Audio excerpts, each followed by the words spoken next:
아멘. 오늘 우리가 이제 본문을 보면 우리의 몸을 하나님 앞에 드리는 거룩한 산 제물이 되게 하라. 이것이 곧 영적 예배니라. 이렇게 말씀을 하시면서 이제 몇 가지 미션을 주세요. 먼저 세상을 본받지 말아라. 세상이 아니라 세대입니다. 시대마다 이제 세상의 그 문화들이 달라지고 많은 것들이 달라지는 거예요. 그래서 이 세대를 본받지 마라 라고 했고요. 그런가 하면은 변화를 받아라. 마음을 변화를 받아서 새로운 사람이 되되 선한 일을 하고 하나님의 뜻을 분별하는 사람이 되고 그 이상의 생각을 품지 말고, 그래서 믿음의 우리 분량, 하나님께서 우리에게 주신 분량대로 너희가 생각을 하고 행동을 하라고 말씀을 합니다. 자, 이제 우리가 3절에 가서 보면 그 이상의 생각을 품지 말아라. 이제 그렇게 말씀하셨는데요. 좀 은사를 가지고 아니면 이렇게 은사를 사모하고 그 다음에 이런 곳을 쫓아가는 사람들의 분류들을 이렇게 보면 마음이 조급해요. 조급하다 보니까 어떤 현상들을 쫓아가는데 어쩌면 유대 강야에서 예수님을 쫓아다니는 사람들도 예수님의 기사와 이적과 표적을 보고 쫓아다녔지 않았나. 자, 그래서 우리 예수님 말씀하십니다. 너희가 나를 찾는 까닭은 표적을 보고 찾는 까닭이다. 그래서 악하고 음란한 세대가 표적을 보기를 원한다 라고 말씀을 해요. 표적 보여주기를 원합니다. 이렇게 이제 많은 사람들이 쫓아다니면서 그렇게 이제 많은 이제 예수님에게 주문을 해요. 자, 그런가 하면 또 오병 역사를 일으키신 다음에 너희가 먹고 배부른 까닭에 나를 찾는다 이렇게 말씀을 했단 말이에요. 그러면서 예수님께서 그 다음에 아주 듣기 어려운 말씀을 해요. 자, 내가 하늘로서 내려온 산떡이다 라고 말씀을 하니까 다 가버렸어요. 다 가버렸을 때에 우리 예수님께서 말씀하십니다. 자, 너희도 가려느냐. 근데 베드로가 하는 말이 영생의 말씀이 계심에 우리가 누게로 가오리까. 말은 너무 거창했는데 결국에는 또 베드로 역시도 두려움이 오니까 또 예수님 모른다고 이제 갔던 것을 볼 수가 있습니다. 여러분, 우리가 참 삶이 어렵고 지치고 그런가 하면 우리 생각이 고단합니다. 고단하고 그래서 이제 우리 삶에서 그리스도의 모습을 나타내야 하는데 그쪽을 집중 좀 해요. 왜 그렇게 그쪽이 시끄러워? 자, 그러면 우리가 이 세상을 살아가니까 사람 상대해야 되고 많은 것들이 몸도 지치고 마음도 지치고 여기에서 우리가 그리스도의 마음을 보여주는 삶을 살아야 되는 거예요. 삶에서. 그래서 너희 몸을 산 제물로 드리라. 이것이 영적 예배다. 이렇게 말씀을 해요. 그런데 이제 오늘날 우리가 참 유치한 일에 정말 아무것도 아닌 유치한 일에 말 한마디에 상처받고 그것 때문에 또 상처를 주고 거절감을 느끼고 그러면 거기서 미워하고 경쟁심을 일으키고 이러면서 이제 세상을 살아가게 되는데 성경에서는 용서의 단을 쌓으라고 말씀을 합니다. 그러면서 이제 성경에서는 우리가 세상을 다스리고 왕노릇하기를 원하세요. 왕노릇하기를 원하시는데 우리가 사실은 세상에 늘 세상령들에게 점령을 당하고 있고 내 마음이 이미 많은 것들에 의해서 이제 우리가 이제 상처를 받다 보니까 이로 말미암아서 사탄에게 늘 조롱감이 되어지는 모습을 바라볼 수가 있습니다. 정이 많은 사람, 성격이요 이지적인 사람, 정이 많은 사람, 참 여러 종류의 사람이 있거든요. 이기적인 사람, 독선적인 사람, 여러 사람이 있어요. 그런데 이제 정이 많은 사람은 매침이 많아요. 상처를 잘 받아요. 상처를 잘 주기도 해요. 근데 본인은 그걸 못 깨달았습니다. 그래서 이런 사람에게는 우리가 이제 정말 작은 것도 터치가 되어지면 이제 사람이 정적인 사람으로, 훈훈한 사람으로 바뀌어지는 거예요. 근데 이제 많은 사람들이 다 이기적이단 말이에요. 이기적이고 그렇게 살아가다 보니까 늘 내 이기적인 삶은 거절을 잘해요. 모든 것을 다 내가 아니면 안 되는 거예요. 남을 위해서 내가 내 몸을 제물로 드리는 삶을 살 수가 없어요. 그래서 나에게 상처 주면, 나이가 조금 이기적이면, 내게 조금만 누군가가 도움을 안 주면 이 사람은 다 나쁜 사람이에요. 근데 여러분, 속성을 보지 못하고 내게 조금 잘하면 이 사람은 좋은 사람으로 보는 거예요. 말 한마디 아니면 어떤 행동 속에서 조그만 어떤 물건 하나, 밥 한 그릇 사주는 거, 이런 것을 나한테 조금만 잘하면 이 사람은 좋은 사람이에요. 자, 하나님의 사람은 먼저 세대를 본받지 말고 네 마음을 새롭게 하여 변화를 받으라 그랬던 거예요. 그러면 우리가 어떻게 변화를 받아야 할까? 어떻게 변화를 받아야 될까? 하나님께서 이제 지금 이 세상이 깨어진 세상을 우리가 살아간다고 그랬죠. 제가 늘 자주 말씀을 드려요. 깨어진 세상을 살아가고 있다. 자, 그러면 독립주의, 개인주의, 아주 그 편협한 개인주의에 빠져 있어요, 지금은. 제가 조금 요즘에 텔레비를 보고 있으면 재밌는 게 있어요. 네, 뭐냐면 멍 때린다고 그러대요. 멍 때린다고 그러는데 이렇게 그 베란다에 앉아서도 밖을 내다보고 아니면 어떤 불빛을 바라보고 어떤 자연환경을 바라보고 그 다음에 캠핑을 가서도 불이나 불멍, 물멍 이런 말을 하는 거예요. 그래서 이제 그게 무슨 말인가 이제 나도 한번 해보려니까 나는 머리가 복잡하더라고.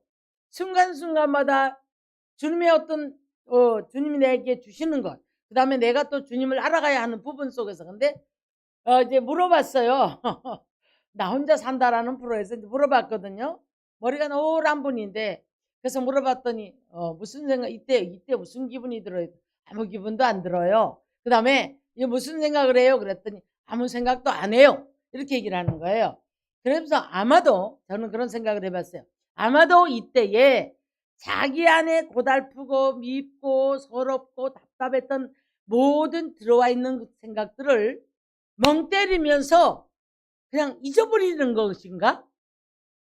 여러분, 순간에 잊어버릴 수는 있어요. 이 안에 쌓여있는 상처는 우리가 말씀으로 치유돼야 하고 또 기도를 통해서 위로받아야 하고 부르짖어도 목이 마르다고 그랬거든요. 시편 69편에 가서 보니까.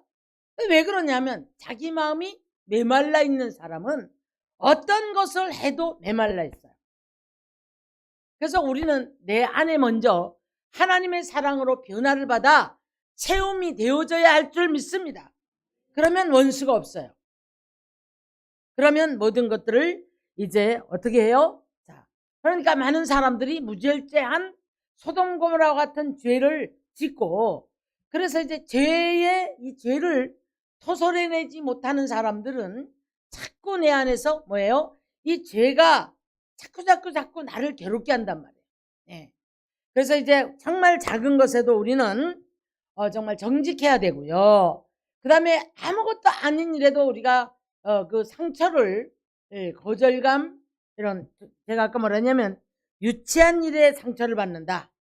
유치한 일에 거절감, 말 한마디, 오래된 거 이런 걸 이 아무것도 아닌 거예요. 이거는 죽인 것도 아니고 나를 뭐 정말 뭘 뺏어간 것도 아닌데 내 이기심에서 이게 용납이 안 돼.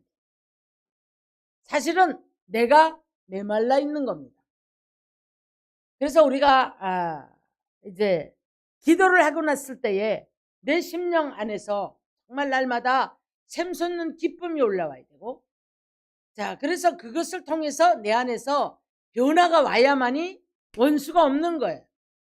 그래서 우리가 이제 어차피 우리는 세상에 나가서 사람 속에 들어가 살아야 돼요. 이래야 먹고 살고 사람 만나야 살고 여러분 어떤 사람이 혼자 있는 줄 아십니까? 우울증에 걸린 사람. 네? 그런 사람들이 혼자 있는 걸 좋아해요. 온둔하고 사람 싫어하고 그렇습니다. 자 이제 이 죄는 하나님과 사이를 갈라놓기 시작을 해서 이제 무감각해져 버리고 나면 그 죄를 자꾸 덮으려고 하지, 토해나고 이것을 변화시켜서 새 사람이 되어지려고 생각을 하지 않아요. 이것은 쌓아놓고 내가 예배 드렸으니까 복을 받아야지, 기도 많이 했으니까 복을 받아야지, 기도가 하나님이 원하시는 기도가 아닐 수가 있다. 내가 뿌린 이 죄악의 씨앗들을 거둬들이고, 그래서 내 삶이 변화가 되어졌어야 내 몸을 거룩한 산 제물로 하나님 앞에 드려지는 거예요. 그래야만이 우리가 오늘 이 시간에 이 예배가 하나님의 보좌에 연락되는, 하나님이 찾으시는 신령과 진정으로 예배드리는 예배가 될 줄로 믿습니다. 이거 묻어놓고 내가 예배했으니까 변화가 없어요, 그리고 내가 이랬으니까 될 거야 라고 막연한 기대, 내가 뿌려놓은 악을 내가 토해내지 않으면 결국엔 악의 열매를 거두게 되는 것이 성경의 원리입니다. 우리가 요즘에 재방송의 옛날 드라마 같은데요. 옛날 드라마 같은데 사랑과 야망이라는 옛날에 한때 히트를 쳤단 말이에요. 제가 그것을 보면서 상상을 못하는 가난 속에서 이제 이렇게 점점 나아지면서 자녀들이 크고 그 자녀들이 다 성공을 했어요. 자, 그런데 어려서부터 좋아했던 사이가 있었죠. 근데 이제 사장이 박태준으로 나오더만. 근데 아내가 누구예요? 배우잖아요. 근데 늘 불만이 차있고 눈물이 그렁그렁하고, 자, 처음에 다방 갔다가 그 다음에 영화배우에다가 결혼했다가 이혼했다가, 그래도 이 첫사랑 못 있어서 또 재혼을 하고 또 헤어졌다가 다시 이어졌다 이랬단 말이에요. 늘 술병을 들고 살고, 그냥 앉으나 서나 안아보려고 해도 안 되고, 그 마음을 다독여 보려도 안 되고, 아이한테도 상처를 주고, 철저한 자기의 그 독선주의에 갇혀가지고 눈물이 술잔을 들고 늘 눈물에 차 있어. 제가 이제 이렇게 생각을 해봤어요. 왜 저럴까? 저는 그런 드라마나 이런 걸 보면서 분석을 많이 합니다. 참 바보 같다. 왜 저렇게 살까? 왜 저럴까?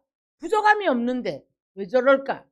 여러분, 우리 안에 있는 죄를 토설해내지 못하면 죄악에 눌려서 죄는 자꾸 우리 안에 자꾸 다른 안 좋은 것을 갖다 줘요. 나중에 알고 보니까 우울증도 왔다 이렇게 얘기를 하는데, 여러분, 우리는 이 죄를 토설해내고 새 영으로 바꿔져서 새로운 마음이 바뀌어졌을 때에 우리가 다른 삶을 기쁨으로 받아들일 수 있는 마음 자세가 되어지는 거예요. 여유로움이 있고 그런 줄로 믿습니다. 자, 그래서 우리가 살다 보면 근심 걱정이 있을까요, 없을까요? 있지요. 자, 우리가 이제 첫째, 인생은 정말 짧아요.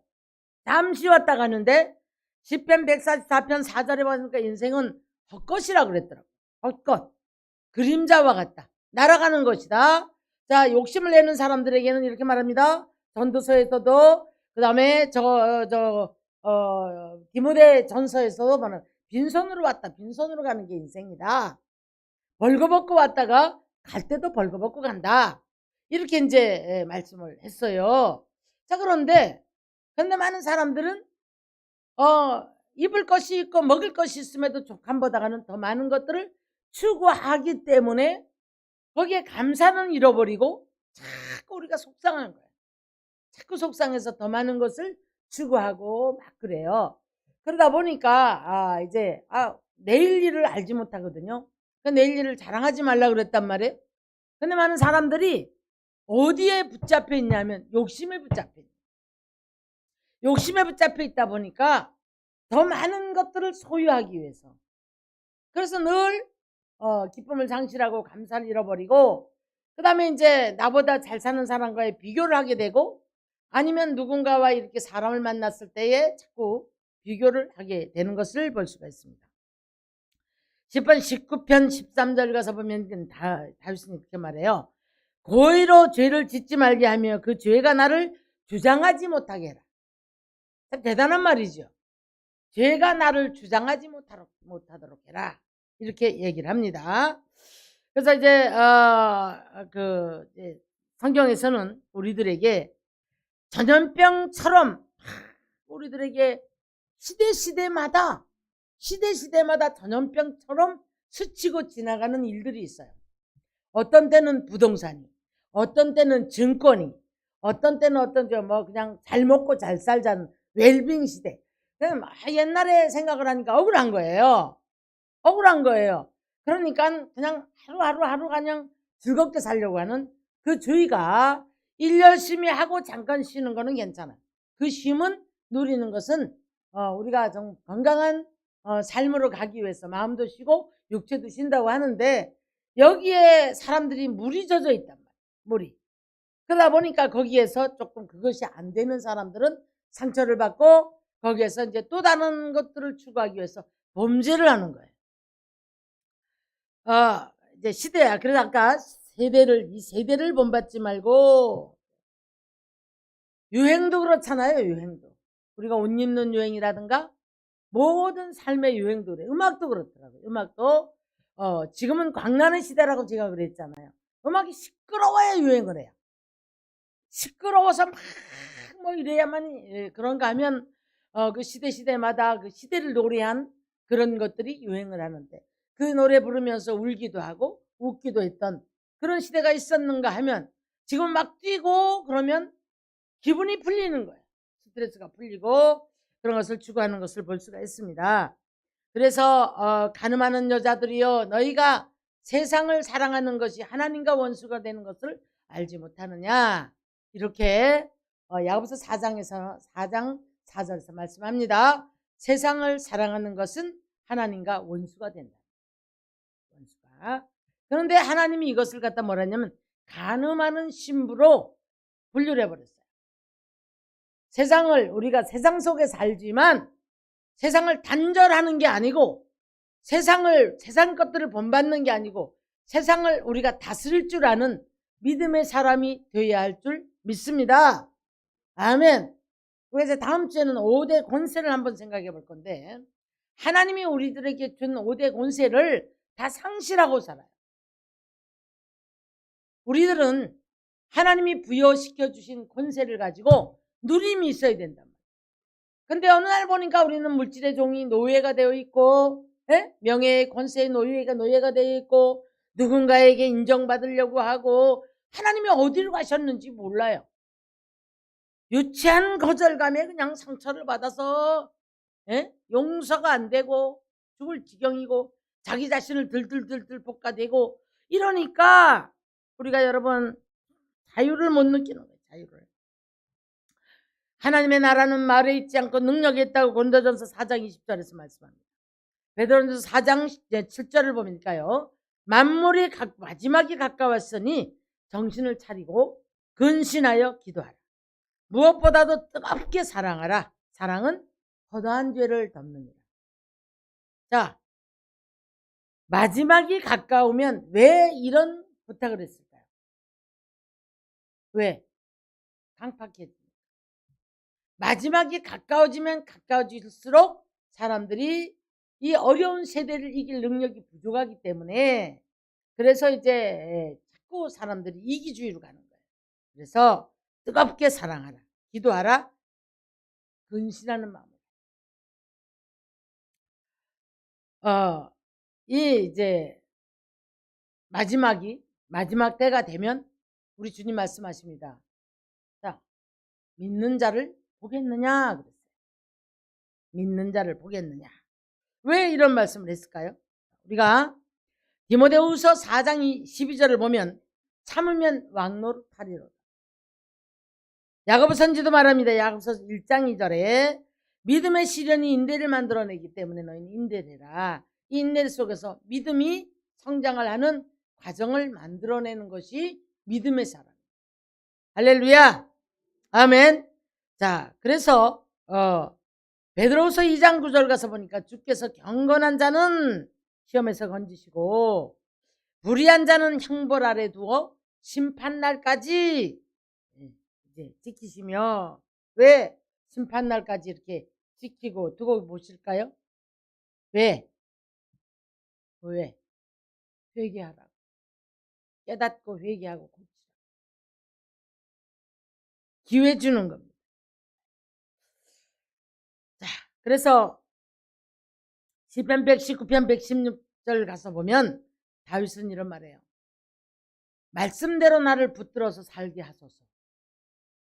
하나님 손에 붙들리는 거, 여러분 항상 내 마음에 말씀을 품고 내 안에 들어온 죄악들을 하나님과 연결을 시켜서 사람을 상대할 때도 항상 내가 하나님을 두렵고 떨림으로 우리가 정말 변화된 모습으로 그를 하나님의 심장 갖고 사랑할 수 있는 부드럽고 축복의 사람이 되어야 할 줄 믿습니다. 그래서 소망이 부끄럽지 않게 해달라고 기도합니다. 무슨 말이에요? 말씀에 붙들려 살면서 소망이 부끄럽지 않은 소망을 가지고 가야 하는데 아까 보니까 뭐라고 했다고요? 3절에 마음에 품지 않아야 될 우리가 엉뚱한 생각들을 품어요. 제가 서두에 말씀드렸지만 이제 떡을 먹고 배부른 까닭도 아니고 까닭이고 표적 보기 위해서 그렇게 주님 찾는 게 아니고요. 주님을 알기 위해서 표적도 오병의 역사도 갖가지 질병의 치유도 그래서 하나님 되심을 알게 하시기 위해서 보여주신 증표예요. 믿습니까? 근데 오늘도 우리는 이 예배를 통해서 이제 하나님 손에 붙들려서 우리가 드리는 예배 두 손을 들었더니 하나님 앞에 시편 141편 이하를 보니까 손드는 것이 저녁 제사같이 되게 하옵시고 그래서 하나님 내가 부르짖는 기도도 연락이 되게 해달라고 기도하면서 뭐라고 했냐면 책망을 받을지라도 그 책망을 뭘로? 기름이 있는 은혜로 바뀌었노라고. 깨어진 사람은 이런 자세가 되어 있는 거예요. 근데 일단 누군가의 말에 부딪히는 사람들은 이게 안 깨졌기 때문에 부딪혀서 시끄러워지는 거예요. 내 소리를 내고 내 말이 맞고 너는 틀렸고 이게 안 되는 거예요. 근데 여기에는 이걸 아셔야 됩니다. 오늘 시편 141편에도 그렇고 오늘 보면 이 제사가 하나님 앞에 과연 연락이 될 것인가 이거 한번 생각해 봐야 되는 거예요. 구약으로 가보면 창세기 4장에 가인의 예배가 연락이 되지 않습니다. 왜요? 회개되지 않은 심령이었기 때문에 양피가 발려지지 않은 회개가 없는 신앙이었기 때문에 예배가 하나님 앞에 연락이 되지 않았던 것을 볼 수가 있습니다. 분해했다고 그랬죠? 분해했다고 그랬잖아요. 상대를 분해했다고 그랬잖아요. 네가 분해하면 어찌면요 죄가 네 문 앞에 엎드러진다. 근데 너는 그 죄를 다스릴지니다. 죄를 다스릴 능력도 내 안에 있어야 돼. 이 힘을 길러야만이 영적인 성장을 이제 성장한 사람이고 영적으로 내가 변화된 사람인 줄로 믿으시기를 주여는 축원합니다. 눈에 보이는 대로 내 마음에 나는 대로 생각대로 어떤 말 한마디 어떤 환경에 그냥 쏘아버리고 여러분 이 사람은 전혀 이 안에가 변화되지 않은 사람이에요. 이 기도가 연락된다고 우리가 볼 수가 없는 거예요. 예배가 연락이 된다고 볼 수가 없는 거예요. 자, 오늘 우리가 이 시간에 위로부터 난 지혜가 야고보서 3장 17절에 보니까 위로부터 난 지혜가 있다고 그랬거든요. 분노하고 미워하는 것들은 바로 마귀의 것이다. 귀신의 것이다. 앞절에 이렇게 말씀을 하시고 바로 위로부터 난 지혜는 성결하고 화평하고 관용하고 관용 넓은 마음이죠. 화평은 분쟁이 없는 거죠. 예. 그래서 양순하며 독선 퍼붓는 거는 절대 마귀의 것이에요. 긍휼과 선한 열매가 가득하고 편강과 거짓이 없나니 화평케 하는 자들은 화평을 으시며 의의 열매를 거두느니라. 그렇게 말씀했어요. 할렐루야. 빌립보서 1장 11절도 가서 보니까요. 예수 그리스도로 말미암아 의의 열매가 가득하여 하나님의 영광에 찬송이 되기를 원한다. 이렇게 말씀을 합니다. 빛의 열매는 뭐라고 했어요? 에베소 5장 9절에 빛의 열매는 착함과 의로움과 진실함에 있는, 착해야죠. 그죠? 예. 진실해야죠. 적당히 거짓말 때려 엎어서 그냥 뭐라고 할까? 이런 사람들은 보면 자기의 어떤 순간을 모면하기 위해서 얼렁뚱땅 거짓말해요. 하나님 속지 않습니다. 사람도 알아요. 그래서 오늘 시간에 골로새 1장 10절에 있는 말씀처럼 합당하게 행하여 모든 선한 일에 열매 맺게 하시며 하나님을 아는 것에 자라가게 하시고 라고 말씀해요.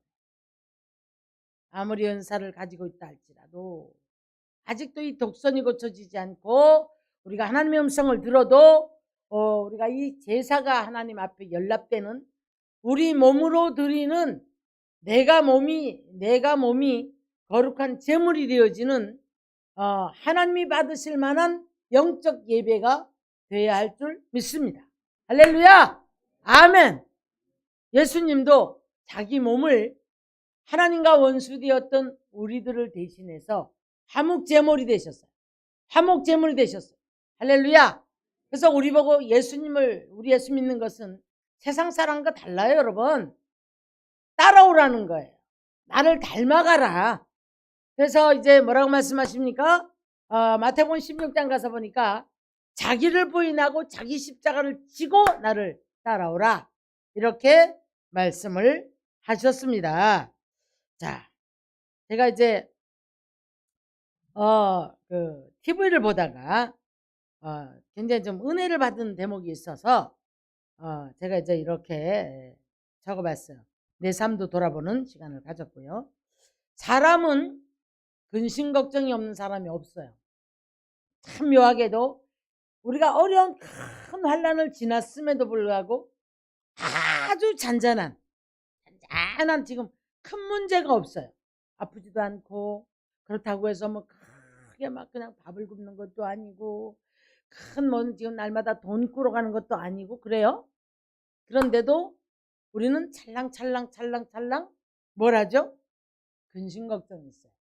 이 근심 걱정을 하다 보면 미래의 것들이 아직 되어지지 않은 내년의 것, 내후년의 것, 나중에 아이들 컸을 것, 그 다음에 뭐 시집장가 보낼 것까지 근심 걱정이 되어야 한대요. 그때부터 이제 근심을 끌어안기 시작해요. 불러들여요. 근심을. 내일 일의 근심이에요. 그러니까 예수님 말하셔서 내일 일의 근심은 내일 하라고 그랬죠? 그죠? 오늘 한날의 근심으로 족하다 그랬단 말이에요. 자, 근데 이 근심과 걱정은 마치 양념과 같다 그랬더라고요. 살아있기 때문에 이런 근심 걱정이 있는 거예요. 음식을 하는데 양념이 적당히 들어가야 맛있죠? 시원하게 거기에 이제 그 양념이 간이 좀 덜 됐거나 그러면 뭔가 1% 빠진 것 같은 느낌을 음식해 보시는 분들은 아마 다 체험을 하셨을 거예요. 그죠? 근데 여기에다가 소금을 많이 넣거나 설탕을 많이 넣거나 아니면 정말 너무 많이 넣어서 그러면 어때요? 그거는 문제가 되는 거예요. 독이 되고 문제가 되어지는 거예요. 그것처럼 우리 인생의 근심 걱정은 양념과 같다 그랬어요. 그래서 이제 상처는 빨리 잊어버려라. 잊어버려서 이 모든 괴로움들은 상처를 끌어안으면 끊임없이 자꾸 또 끌어들이고 또 끌어들여요. 그래서 이제 옛날의 상처들을 우리가 잊지는 말아야 됩니다. 왜 잊지 말아야 됩니까? 그날을 기억하면서 우리가 오만해지지 말라고. 그거는 그렇지만은 괴로움에는 여러분 이제 근심 걱정 그다음에 그 지난날의 고통 큰 고통이 있었던 시절 그것은 뭐가 같냐면 유통기한이 있대요. 어떤 재난을 만난 사람들도 어떤 유통기한에서 그 기간이 지나면 달라지는 거예요. 그래서 유통기한이 있다. 이제 그랬더라고요. 자, 잃어버리고 나면 내 모습이 보인다. 여러분 이런 경험 안 해봤나요? 저는 이제 건강을 잃어봤기 때문에 건강의 소중함을 알아요. 그래서 먹는 데 대한 것들도 건강에 좋은 것들을 위해서 내가 알아서 내가 나를 관리를 해요. 건강을 잃어버리지 못한 사람은요, 뭐 그런 거에 대해 몰라요. 그래서 우리 잘 아는 김홍신 작가가 아주 귀중한 시를 한 소설을 썼는데 제가 은혜가 되더라고요. 배고픔을 겪어보면 밥의 소중함을 안다. 우리가 지금 배고픔을 모르니까 이래도 맛없고 저래도 맛없고 이건 이래서 살찌고 저래서 살찌고 이건 이래서 그러고 말이 많아요. 지금 우리가 살기 좋은 세대입니다. 지금 유럽 쪽이나 이런 데 가면은 굉장히 먹는 게 비싸다고 해요. 굉장히 비싸다고 합니다. 지금 전쟁을 만난 이 사람들이 얼마나 배고픔에 이 주먹밥 한 덩어리가 소중했을까요? 누군가가 내게 베풀어준 주먹밥 한 덩어리가 얼마나 소중해서 아이를 떼어 먹이고 식구가 떼어 먹으면서 거기서 감사의 눈물을 흘리는 것을 봤습니다. 잃어보면 우리가 이제 배고픔의 소중함을 안다. 그때 제가 조금 아까 이런 말씀 드렸죠. 잃어버리고 나면 나의 모습이 보인다. 내가 그때 오만했네. 그때 감사 몰랐네. 내가 먹을 거 너무 함부로 했네. 그런 생각이 들 거란 말이에요. 네? 자, 그런가 하면 놀아보면 일의 소중함을 안다. 자, 일이 힘들어 죽겠네. 괴로워 죽겠네. 하기 싫어. 뭐가 어쩌고 저쩌고 한단 말이에요, 사람들이. 그죠? 그러고 나면 일을 잃어버리고 나니까 놀아보니까, 그럼 1년만 놀아봐요. 어떤 일이라도 일이 있으면 소중하고 감사한 거예요. 그래서 힘이 들어도 그래도 감사함으로 일하자. 감사함으로 일하자. 이렇게 이제 우리가 고백을 할 수 있는 겁니다. 놀아보면 소중함을 안다. 아파보면 건강이 어떤 것을 안다. 사람을 잃어보면 그 사람의 소중함을 안다. 여러분, 정말 그래, 사람을 귀중히 여겨요. 귀중히 여겼을 때에 우리가 어디 가서도 이 사람의 덕을 보고 살아요. 옛날 속담에 내가 다시 안 먹을 것이라고 우물에 침을 뱉고 돌아섰는데 그 물을 먹을 일이 생겼더라고요. 인간관계를 잘못해버리는 사람은 이제 이 산과 이 산이 있어. 밑에가 깊은 계곡이 있는데 외나무 다리가 있습니다, 여러분. 외나무 다리를 건너가야 되는데 그 외나무 다리를 내가 잘라버리는 사람과 똑같다 그랬어요.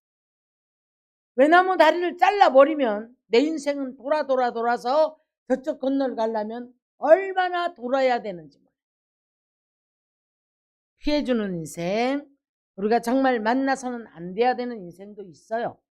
그러나 우리가 아무것도 아닌 정말 유치한 일에 사람 함부로 잘라버리고 미워하고 담쌓는 일은 하지 말아야 될 줄로 믿습니다. 사람을 잃어보면 소중함을 안다. 제가 이런 사람 봤습니다. 사람은 참 굉장히 냉랭해요. 그러다가 자기가 이제 어떤 일을 하게 됐어요. 어떤 일을 하게 되니까 사람이 필요한 직업을 갖게 된 거예요. 그러니까 갑자기 다 친하게 막 와서 조금 큰 교회에서 보니까 왜 그러나 봤더니 사람이 필요한 직업을 갖게 된 거예요. 근데 사람들이 다 말을 해요. 저것이 이유가 있어서 친하게 했구만. 사람들이 다 이렇게 얘기해요. 왜? 겪어봤기 때문에 이런 말을 하는 거예요. 죽음 앞에 서봐야만이 내가 이 세상의 중심에 내가 서 있었구나. 이걸 안 돼요. 별거 아닌 것 같은데, 자, 에휴, 내가 자식들한테 버림받는 것 같은데, 아니에요. 돌아가시고 나면 자녀들이 관계된 사람들이 울어요. 참 힘들어해요. 그게 내가 중심에 있었던 거예요. 근데 사람들은 몰라요. 늘 외롭게 생각하고 나까지 거 내가 늙으니까 소외감 받고 나를 무시하는구나 이렇게 생각한단 말이에요. 여러분, 우리가 이제 아파 보면, 병원에 가보면 이 사람이 얼마나 사랑을 심었고 긍휼을 심었는가. 내가 어떤 어려움을 당해봤을 때 이 사람이 내가 다른 사람에게 얼마나 사랑을 베푸는가 이걸 알 수가 있어요. 내가 어려웠을 때. 하나님은 여러분 심은 대로 갚아줍니다. 내가 심었으니까 누군가가 나를 돕는 자가 생기더라 이 말이에요. 할렐루야. 아멘. 그래서 죽음 앞에 섰을 때에 내가 정말 세상에 소중한 사람이었더구나 하는 것을 죽음 앞에 섰을 때야 안다고 합니다. 자, 우리 그리스도인들은 자, 오늘 말씀을 붙잡고 늘 남을 위해서 내가 누구 상처를 줬나. 우리 금요일 말씀 나갔죠? 예, 이제 시편 69편에 가서 보니까 다윗이 다윗이 그런 고백을 해. 얼마나 대단한 사람인지 몰라요. 나로 인해서 누군가가 욕을 당하고 나로 인해서 누가 수치를 당하게 했다면 얼마나 대단합니까? 근데 우리는 반대로 너 때문에 내가 수치를 당했으니까 너가 잘못되길 바라는 그런 마음 자세를 가지고 세상을 살아가는 거예요. 여러분. 얼마나 이기적입니까? 근데 다윗은 이렇게 멀리를 바라보는 눈을 가지고 이런 기도를 할 수 있는 거예요. 나로 인해서 저 사람이 수치를 당할 일을 만나지 않게 하소서. 나로 인해서 저 사람이 어려움을 당하는 일을 욕을 보는 일이 없도록 해주세요. 대단하잖아요. 우리는 오늘 이 시간에 날마다 쏟아지는 하나님의 말씀을 가지고 자신을 변화시켜서 오늘 본문의 말씀처럼 2절에 있는 말씀입니다. 예. 세대를 본받지 말고 오직 마음을 새롭게 함으로 변화를 받아 하나님의 뜻이 무엇인가, 하나님이 기뻐하시는 일이 무엇인가, 온전하신 뜻이 무엇인가를 분별하고 하나님 앞에 내 몸을 거룩한 산 제물로 드려지는 믿음의 제사를 드릴 수 있는 축복의 사람들이 되기를 주님의 이름으로 축원합니다. 축원합니다. 신령과 진정으로 예배하는 자를 찾는다고 요한복음 4장에 말씀했죠. 오늘도 마찬가지에 우리가 드려지는 예배가 하나님 앞에 연락이 돼. 이것이 사람한테 한 것인데 영적 예배니라 이렇게 말씀했다. 이원론적인 이기적인 철저한 이원론적인 신앙을 가지고 나는 큰 문제가 없다고 생각하는 어리석은 삶은 날마다 문제 속에 휘말리기 시작해요. 하나님은 여러분 죄가를 그렇게 덮어두는 분이 아니세요. 할렐루야. 주님 손에 늘 우리가 걸림이 없는 삶이 되기를 주님의 이름으로 축원합니다.